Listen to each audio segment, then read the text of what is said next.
Hello student, कैसे हो आप? Welcome to you all in my channel AK maths classes and e learning classes EMRS Kalsi Dehradun Uttarakhand. Student, I hope कि आप अच्छे होंगे, सुरक्षित होंगे, सेफ होंगे और अपने घर पर ही स्टे कर रहे होंगे।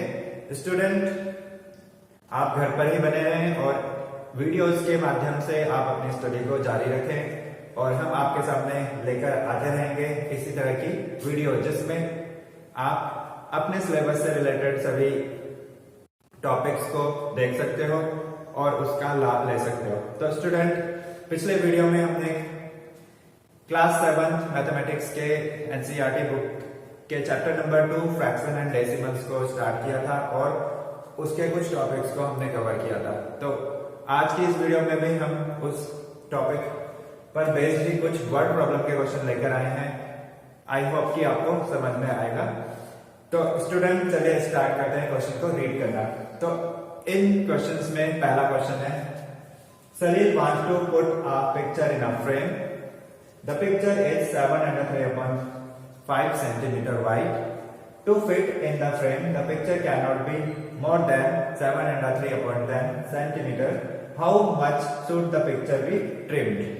तो क्वेश्चन इस तरह से है कि सलील एक पिक्चर को एक फ्रेम में फिट करना चाहता है और उस पिक्चर की चौड़ाई 703.5 सेंटीमीटर दी गई है और यह भी कंडीशन है कि उस फ्रेम में उस पिक्चर को फिट करने के लिए उस पिक्चर की जो चौड़ाई है वो 703.10 से ज्यादा नहीं होनी चाहिए। तो उस पिक्चर को उस फ्रेम में फिट करने के लिए कितना ट्रिम करना पड़ेगा, यानी कितनी कटिंग या काट छाट उसकी करनी पड़ेगी। तो ये हमारा क्वेश्चन है। चलिए इसको सॉल्व करते हैं। सॉल्यूशन, सबसे पहले हम लिख लेते हैं कि क्या क्या हमें दिया हुआ है। हमें दिया है पिक्चर की चौड़ाई यानी कि ब्रेड्थ और फ्रेम की चौड़ाई ब्रेड्थ। तो लिख लेंगे हम पहले विड्थ ऑफ फ्रेम और विड्थ ऑफ पिक्चर। ये दोनों चीजें हमें दी हुई हैं तो हम देख लेते हैं। Width of frame 703.10 centimetre given है और width of picture 703.5 centimetre given है। अब यहां पर क्योंकि पिक्चर को फ्रेम में फिट करना है तो और पिक्चर जो है वो बड़ी हो सकती है, तो कितने कटिंग करनी पड़ेगी, तो इसलिए हम कितनी कटिंग करनी पड़ेगी इसको फाइंड करने के लिए हम सबट्रैक्ट करेंगे। तो द पिक्चर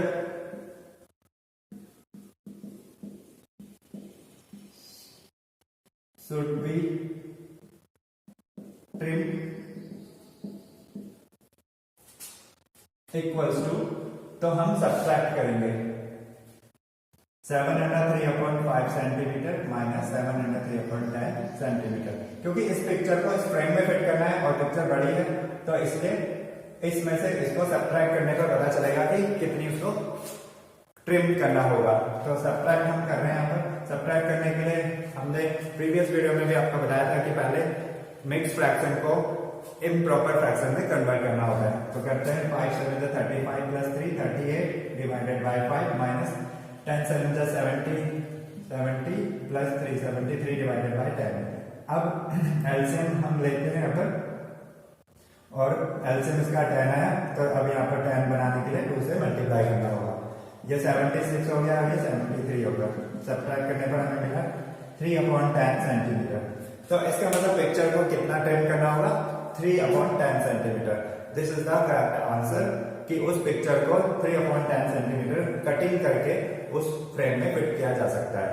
तो ये था एक वर्ड प्रॉब्लम का question which is totally based on the addition और सब्ट्रैक्शन ऑफ फ्रैक्शंस। चलिए आप दूसरे क्वेश्चन की ओर बढ़ते हैं। इसके लिए मैं इसको साफ कर देता हूं।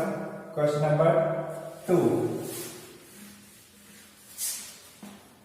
Question number 2, Michael finished coloring a picture in 7/12 hour.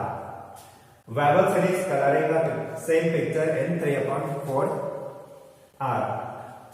Who worked longer? By what fraction was it longer? अब इसमें भी एक वर्ड प्रॉब्लम है। ये एक सब्ट्रैक्शन का ही क्वेश्चन है। इसमें ये पूछा गया है कि पहले तो ये बताया गया कि माइकल जो है वो एक पिक्चर में कलर करने का काम जो है वो 7/12 आवर में फिनिश करता है और वैभव उसी काम को यानी कि उसी पिक्चर में कलरिंग करने का काम 3/4 आवर में कंप्लीट करता है, फिनिश करता है। तो who work longer, it means कि किसने ज्यादा काम किया है। By what fraction was it longer, और कितना बड़ा है वो फ्रैक्शन, यानी उन दोनों में क्या डिफरेंस है। जो बड़ा वाला फ्रैक्शन है वो उस छोटे वाले से कितना बड़ा है, तो हमें फाइंड भी करना है कि उनमें दोनों में डिफरेंस क्या है। तो चलिए स्टार्ट करते हैं इसको सॉल्व करना। सबसे पहले हम नोट कर लेते हैं कि किसने कितना टाइम लिया। तो time taken by the Michael to finish the coloring a picture equals to, तो हम लिख लेते हैं it is given 7/12 hour। इसी तरह से हम लिखेंगे time taken by the Vaibhav to finish the same job means उसी पिक्चर को कलरिंग करने में उसने जो टाइम लिया है तो वो है 3/4 आवर। अब इस क्वेश्चन में पूछा कि हु वर्क लॉन्गर, किसने ज्यादा काम किया, यानी जिसने ज्यादा टाइम लिया होगा उसी ने ज्यादा काम किया है। हु वर्क लॉन्गर का आंसर यही होगा। तो इसका मतलब इन दोनों फ्रैक्शंस में से, इन दोनों टाइमिंग में से कौन सी टाइमिंग ज्यादा है, तो कौन सा फ्रैक्शन बड़ा है, हमें कंपैरिजन करना है। तो इसके लिए हम क्या करेंगे, 7/12 और 3/4 में कौन बड़ा है ये फाइंड करेंगे। तो ऐसा करने के लिए हम पहले डिनोमिनेटर को सेम करते हैं। डिनोमिनेटर को सेम करना है तो ये 12 है, ये 4 है, तो 4 को हम 12 बना सकते हैं बाय मल्टीप्लाइंग 3। तो अब ये बन गया है 9/12। अब हम डायरेक्टली बता सकते हैं कि कौन सा बड़ा है, ये या फिर ये। तो हमें मालूम है जब डिनोमिनेटर सेम होते हैं तो न्यूमरेटर में जो बड़ा होता है वही फ्रैक्शन बड़ा माना जाता है।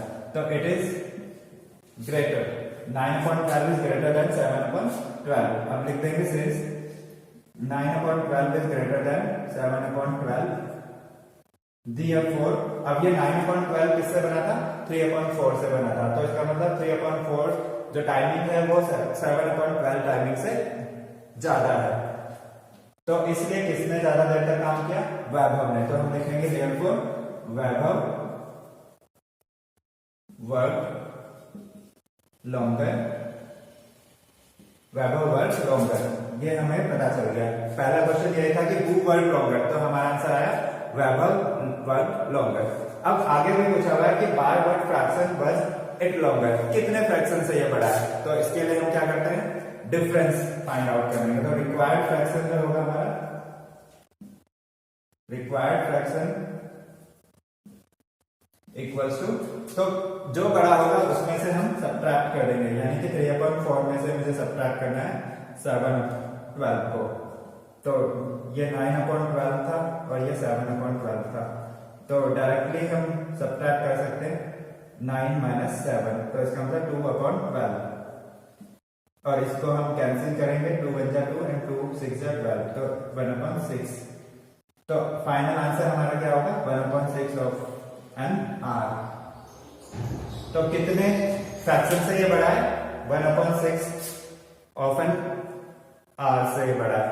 तो 1 घंटे के 1/6 हिस्से से वो फ्रैक्शन बड़ा है, यानी कि वैभव ने जो ज्यादा काम किया है वो 1/6 पार्ट ऑफ एन आर उतना ज्यादा काम किया है। तो इस तरह से वर्ड प्रॉब्लम के क्वेश्चन को हम सॉल्व कर सकते हैं। ये वर्ड प्रॉब्लम के क्वेश्चंस ये पूरी तरह से फ्रैक्शंस के सम और डिफरेंस पर बेस्ड हैं। तो इसलिए आपको अपनी एनसीईआरटी टेक्स्ट बुक से और भी क्वेश्चंस को इसके बेसिस पे सॉल्व करना है। और जहां समझ नहीं आता वहां आप कमेंट बॉक्स में कमेंट कर सकते हो, क्वेरी कर सकते हो। और जिसके लिए हम आपके सामने समाधान को पेश करेंगे। और वीडियो देखने के लिए थैंक यू। आज के लिए इतना ही, और आगे के नए टॉपिक को लेकर आएंगे हम आपके सामने अगली वीडियो में। धन्यवाद।